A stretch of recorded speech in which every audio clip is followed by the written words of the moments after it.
Biografi singkat Kiai Haji Abdussyam bin Abdussalam. Suka duka menuntut ilmu. Al-Maghfurloh Kiai Haji Abdussyam, sosok santri mujahadah.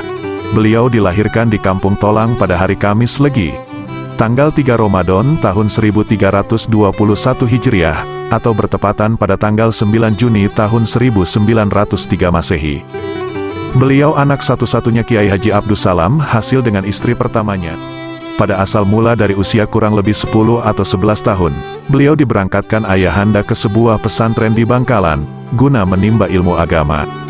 Di samping menghafal ayat-ayat suci Al-Quran, beliau juga menekuni pembelajaran kitab-kitab kuning di pesantren tersebut. Ketika sudah memasuki 5 tahun dalam perjalanan menuntut ilmu, beliau mendapatkan cobaan. Beliau kehabisan biaya sekolahnya, di mana biasa tiap 3 bulan sekali sang ayah dan ibunya selalu aktif datang menghibur, sekalian membawakan pembekalan untuk keperluan di pesantren. Beberapa bulan telah dilalui, namun sang ibu tak kunjung datang.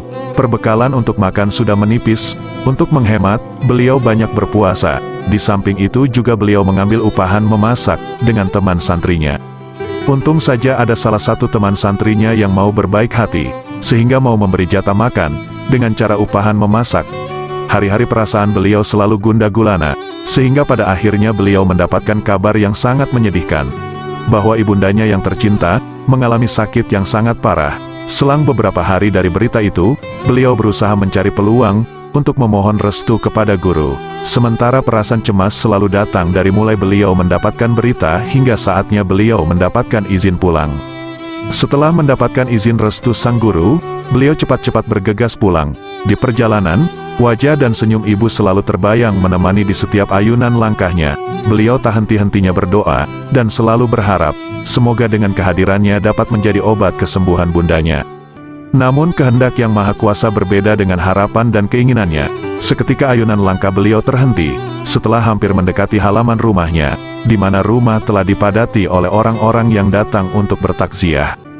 Tanpa sadar beliau memanggil keras, sambil berlari menuju rumahnya, "Ibu, ibu, ibu." Spontan orang-orang terkejut dan merubah perhatian kepada putra almarhumah, yang baru datang dari pesantren. "Sabar nak. Ikhlas nak." Suara itu bergantian dari orang-orang yang hadir untuk menenangkan hati beliau. Rasa rindu beliau pada ibundanya tidak terbalas dengan hanya melihat sekejap. Ketika jenazah sang ibu sudah selesai dimandikan, beliau tak mampu kuat untuk menahan kucuran air matanya. Di dalam relung hati yang penuh kesedihan, dengan lirih beliau berdoa dan berharap, semoga kelak aku dapat bertemu kembali dengan ibu. Selamat jalan wahai ibuku tersayang. Setelah kepergian ibundanya, beliau tetap setia menemani sang ayah yang kesepian. Selang beberapa lama dari kejadian duka tersebut, barulah sang ayah mendapatkan jodoh baru sebagai teman hidupnya. Ayahandanya menikah lagi dengan wanita pilihannya. Melihat sang ayah sudah tidak sendirian lagi, barulah beliau memohon restu sang ayah untuk berangkat kembali menuju ke pesantren, guna meneruskan belajar sampai berhasil. Sang ayah merestui kepergiannya. Namun kali ini keberangkatan beliau ke pesantren tidak sebahagia dahulu, ketika ibu masih ada yang selalu setia datang menjenguknya di pesantren. Bila akhir bulan, sang ibu datang dengan membawa bekalan, namun sekarang beliau harus belajar melatih diri, untuk selalu tabah demi menuntut ilmu. Konon, di perjalanan menuju pesantren Bangkalan tersebut, beliau sempat mengambil upahan memikul keranjang yang berisi ikan, untuk menambah pembekalan, guna dapat bertahan lama, kelak jika sudah di pesantren. Sesampainya di pesantren, beliau terus bermujahadah, sambil menekuni pelajarannya. Namun pada akhirnya, beliau tidak lagi mampu bertahan untuk meneruskan jenjang berikutnya.